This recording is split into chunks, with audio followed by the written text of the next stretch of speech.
12 माह में $1 मिलियन कैसे कमाएं? वेल टू बी ऑनेस्ट का जवाब बहुत सिंपल है, लेकिन जरूरी नहीं कि सिंपल सी बात आसान हो। फॉर एग्जांपल, अगर आप 1 मिलियन कमाना चाहते हैं फिर इसके लिए बहुत सारे तरीके हैं। फॉर एग्जांपल, अगर मैं 1 मिलियन से 1 करोड़ रिप्लेस कर दूं, फिर देखिए 1 करोड़ रुपये कमाने हैं तो आप बहुत सी चीजें कर सकते हैं। फॉर एग्जाम्पल, अगर आप 10 रुपए की चीज 10 लाख लोगों को बेचते हैं, आप 1 करोड़ रुपया कमाएंगे। अगर आप 100 रुपए की चीज 1 लाख लोगों को बेचते हैं, फिर भी आप 1 करोड़ रुपया कमाएंगे। या अगर 1000 रुपए की चीज 10,000 लोगों को बेचते हैं, फिर भी ये 1 करोड़ रुपये बनते हैं। इसी तरह आप पूरा चार्ट देख सकते हैं। ऑन द अदर हैंड, मैं सिर्फ एक प्रोडक्ट के बारे में बात कर रहा हूँ। अगर आप मल्टीपल प्रोडक्ट्स बनाते हैं, फॉर एग्जाम्पल अगर आप 5 डिफरेंट प्रोडक्ट्स बनाते हैं और इन 5 प्रोडक्ट में से सिर्फ 75 यूनिट बेचते हैं, फिर आप मल्टीपल प्रोडक्ट बनाकर आप 1 मिलियन तक पहुंच सकते हैं। रेयान ने एक्चुअली ये किया है। अपनी बुक में 12 मंथ टू 1 मिलियन मैंने स्टेप बाय स्टेप एक्सप्लेन किया है कि आप किस तरह कारोबार शुरू कर सकते हैं और 7 फिगर इनकम बना सकते हैं, और वो भी 365 डेज से भी कम वक्त में। अगर आप नहीं जानते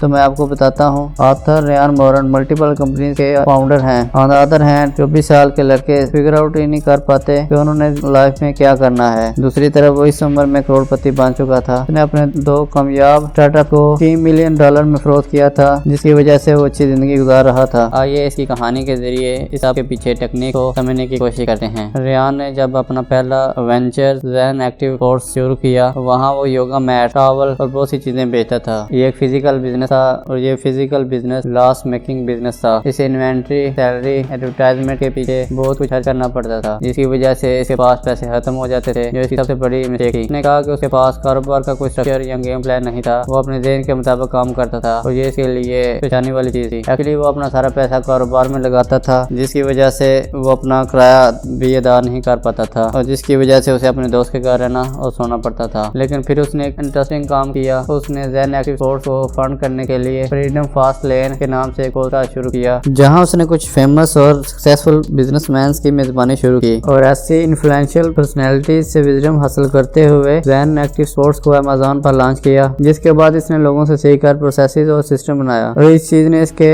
लॉस मेकिंग बिजनेस को प्रॉफिट मेकिंग बिजनेस में चेंज कर दिया। और इससे पहले कि कंपनी $1 मिलियन प्रॉफिट को हिट करती, इससे पहले ही एक प्राइवेट इक्विटी फर्म ने इस कंपनी को खरीद लिया और वहीं से इसका करोड़पति बनने का सफर शुरू हुआ। ज़ेन एक्टिव स्पोर्ट्स को फरोख्त करने के बाद इसने अपने दूसरी स्पोर्ट्स और न्यूट्रिशन कंपनी शुरू की और वहाँ वो फ्री वर्कआउट सेल करता था। इस कारोबार को बढ़ाने के लिए इसने एक प्राइवेट कंपनी को बेच दिया, जिसके बाद इसने अपने तीसरे मंसूबे पर काम शुरू किया, जिसका तल्लुक हेल्थ ऑयल से था। एंड गैस व्हाट, इसने इसे भी मुनाफा बख्श बनाया। यहाँ सीखने की बात यह है कि इसने कौन सी बिजनेस टेक्निक सीखी जिसकी वजह से वो ऐसे कारोबार करने में कामयाब हुआ और इन्हें सेल करने के काबिल भी था, वो भी चंद महीनों में। पहला जवाब है वाइट लेबल प्रोडक्ट। रेयान की कामयाबी का सबसे बड़ा राज ये था कि वो चीन और वियतनाम में अलीबाबा जैसी वेबसाइट से कम कीमत पर प्रोडक्ट्स हासिल करता था और फिर इन पर अपना लेबल लगाकर अमेज़न पर सेल करता था। वो प्रोडक्ट्स जिन पर आप अपना लेबल लगा सकते हैं, इन्हें वाइट लेबल प्रोडक्ट्स कहा जाता है। इसकी बेहतरीन एग्जांपल माइक्रोमैक्स थी, जो चीन की डिफरेंट कंपनी से मोबाइल फोन इंपोर्ट करवाता थे और इसे माइक्रोमैक्स का नाम देकर सेल करते थे। यानी माइक्रोमैक्स का कोई मैन्युफैक्चरिंग प्लांट नहीं था, वो ब्रांडिंग के जरिए सेल करते थे। ऑथर भी यही करता था, जो इसका नंबर 1 सीक्रेट था। अगर हम किताब की बात करें तो ऑथर ने इसे 3 स्टेजेस में डिवाइड किया है, जिसे वो कहता है कि आपको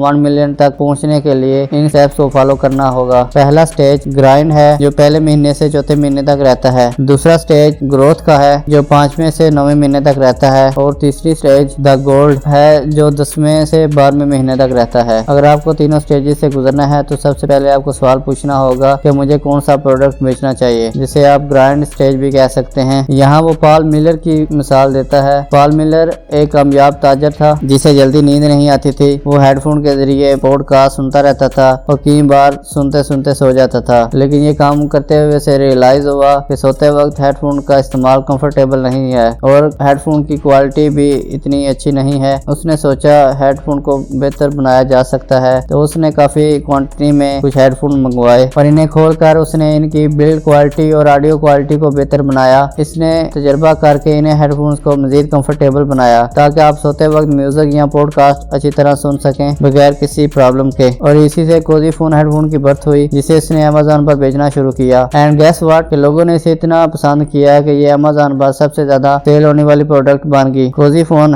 अमेज़न पर आने के बाद इन्होंने बड़ी मकदार में सेल्स शुरू कर दी और 4 साल में इन्हें $6 मिलियन की आमदनी हुई और ये काफी अमेजिंग था। लेकिन उन्होंने एक गलती की कि इन प्रोडक्ट्स का पेटेंट हासिल नहीं किया था, जिसकी वजह से बहुत से लोग आए जो कॉपी कैट स्ट्रेटेजी इस्तेमाल करते थे, जिन्होंने अपनी प्रोडक्ट की कॉपी शुरू कर दी। और ये चीज बहुत कॉमन है, वो प्रोडक्ट्स के हिट होने का इंतजार करते हैं और फिर इन प्रोडक्ट्स को कॉपी करके कम कीमत पर सेल करते हैं, जिसकी वजह से कंपटीशन बढ़ जाता है। क्या आप जानते हैं कि पॉल मिलर ने इस चीज को किस देने के लिए क्या किया? उसने इधर उधर तवज्जो देने के बजाय उसने कहा कि मैं अपनी प्रोडक्ट को बहुत बेहतर बनाने पर फोकस करूंगा, जहां पर वो कस्टमर को बेहतरीन प्रोडक्ट्स और सर्विसेज फराहम करेंगे। वो इस एजेंडे के साथ आगे बढ़ता रहा। वो जानता था कि अगर उसने अपने प्रोडक्ट्स को बेहतर बनाने पर फोकस रखा तो वो अपने कंपटीटर्स को उसके दे सकता है अच्छे रिव्यूज हासिल करके। स्टार्टिंग में उसने विनिंग प्रोडक्ट हासिल करने के लिए बहुत ग्राइंड किया, जिससे इसे $1 मिलियन कमाने में मदद मिली। इसी तरह आपको भी स्टार्टिंग में ऐसा करना होगा कि आपको देखना होगा कि आप कौन सी प्रोडक्ट्स बना सकते हैं, मार्केट में किस चीज की जरूरत है जिसे आप मेहनत करके पूरा कर सकते हैं और लोगों की जरूरियात पूरी कर सकते हैं। In the starting all about grinding. अगर आप ग्राइंड करने के बाद एक बेहतरीन प्रोडक्ट हासिल कर लेते हैं तो इसके बाद आता है create a series of products and make 25 sales per day, जिसे हम सेकंड स्टेज यानी कि ग्रोथ स्टेज कहते हैं। जब आप अपना एक प्रोडक्ट मुकम्मल कर लें तो आपको मल्टीपल प्रोडक्ट्स पर फोकस करना होगा। ऑथर इस चीज की एग्जांपल के लिए ऑब्रियो मार्कस का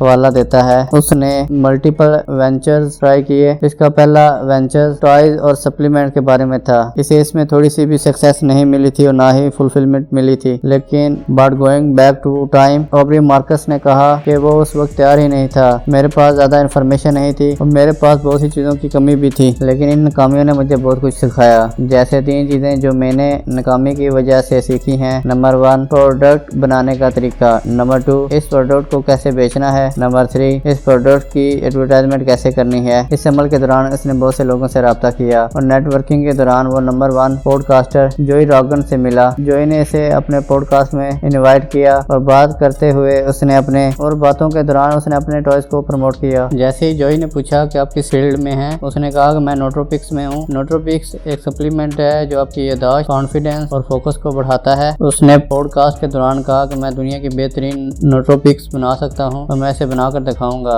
और उस वक्त जोई ने उससे वादा लिया कि आप दुनिया की बेहतरीन नोट्रोपिक्स बनाएंगे। इसके बाद उसने बहुत रिसर्च और एक्सपेरिमेंट किए और एक बेहतरीन प्रोडक्ट बनाया। इसे बनाने के बाद उसने वो प्रोडक्ट जो रोगन को टेस्ट कराया। जब जोई ने इसे ट्राई किया तो उसे वो प्रोडक्ट बहुत पसंद आया। फिर उसके बाद उसने इसके साथ पार्टनरशिप करने का फैसला किया और इसने इस प्रोडक्ट को अपने लाखों फॉलोअर्स के सामने दिखाना शुरू कर दिया, जिसके बाद वो प्रोडक्ट बहुत ज्यादा फरोख्त होने लगी और जिसकी डिमांड बहुत ज्यादा बढ़ गई। इस प्रोडक्ट का नाम था अल्फा ब्रेन। ऑर्डर इतने ज्यादा आए कि इनके पास कोई इन्वेंट्री बाकी नहीं रही। एंड गेस व्हाट, इसके बाद इन्होंने अपनी दूसरी प्रोडक्ट लॉन्च की और वो दूसरी प्रोडक्ट मूड के रिलेटेड थी। इन्होंने इस प्रोडक्ट का नाम गुड मूड रखा, जो आपके मूड को बेहतर बनाने में मदद दे सकता है। और यहीं से ऑन इट नामी कंपनी शुरू हुई, जिसमें वो मल्टीपल प्रोडक्ट लाखों डॉलर की सेल कर रहे हैं। इसी तरह दूसरे स्टेज पर जब आप किसी भी प्रोडक्ट के हिट होने के चांसेस को फाइंड आउट करते हैं, फिर आप एक से ज्यादा प्रोडक्ट्स बनाना शुरू करते हैं इस नीच के रिलेटेड या इस नीच के अलावा। अगर आपके पास मल्टीपल प्रोडक्ट्स हैं जो आप बेचेंगे तो इन सब को मिलाकर आप अच्छी आमदनी हासिल कर सकते हैं। आपको 5वें महीने से 9वें महीने तक इन चीजों पर तवज्जो देनी होगी। और फिर आखिरी स्टेज, जिसे गोल्ड स्टेज कहते हैं, जहां पर आप एडवर्टाइजमेंट का इस्तेमाल करते हैं। और इस स्टेज पर आपकी ज्यादातर तवज्जो प्रोडक्ट्स की एडवर्टाइजमेंट और मार्केटिंग पर होनी चाहिए। इस स्टेज पर आपकी अपनी प्रोडक्ट्स की एडवर्टाइजमेंट करनी चाहिए। गूगल एड, फेसबुक एड के जरिए या किसी भी इन्फ्लुएंशियल पर्सन को पे करके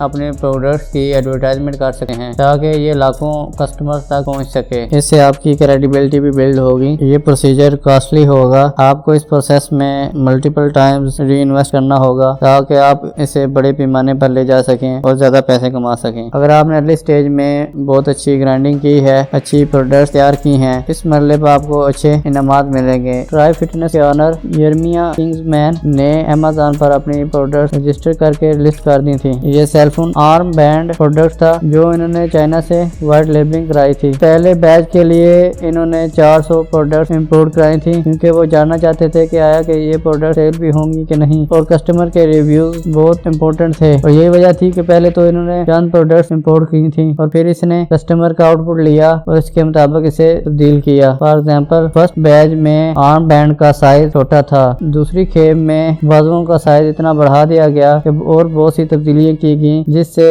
उसे एक बेहतरीन बेहतरीन साइज हासिल हो गया। लिहाजा कस्टमर से राय लेकर उसने ऐसा आर्म बैंड डिजाइन किया जिसे पहनने के बाद लोग बहुत खुश थे और इस तरह ट्राइब फिटनेस के आर्म बैंड मार्केट में एक यूनिक प्रोडक्ट बन गए। ये सब कैसे हुआ? सिर्फ इसलिए इसने अपनी प्रोडक्ट्स के साथ बहुत से एक्सपेरिमेंट किए थे, अपने प्रोडक्ट्स को बहुत बेहतर बनाया और साल के आखिर में इसे अपने कंपटीटर से 4% ज्यादा पॉजिटिव रिव्यूज मिले, जिसने सारा खेल ही बदल दिया। और एंड में आता है ऑथर सीक्रेट, और इस एक सीक्रेट ने रियान को करोड़पति बनने में मदद की। वो विनी प्रोडक्ट्स को होलसेल से लो कॉस्ट में खरीदता था और फिर Amazon FBA पर रजिस्टर करके हाई मार्जिन पर सेल करता था। Amazon FBA क्या है? अगर आप अपने आप को Amazon FBA पर एज ए सेलर रजिस्टर करते हैं तो Amazon आपको बहुत सी सहूलियात जैसे storage, free delivery, fastest delivery जैसी सहूलियात फराहम करता है, जिसकी वजह से विनी प्रोडक्ट सस्ते दामों में खरीद कर इन्हें हाई मार्जिन के साथ Amazon पर दोबारा सेल कर सकते हैं। ऑथर का कहना है कि आपको स्टार्टिंग में बहुत सी मुश्किलात आएंगी, आप डीप रिसर्च करते रहो, इल्म हासिल करते रहो, ये चलता रहेगा, लेकिन आपको वो मैजिकल नंबर हमेशा याद रखना होगा जो कि 25 सेल्स पर डे है। अगर आप ऐसा करते हैं तो आप साल के आखिर तक वो मैजिकल नंबर हासिल कर लेंगे। ये है 12 मंथ to $1 मिलियन का मुख्तसर खुलासा।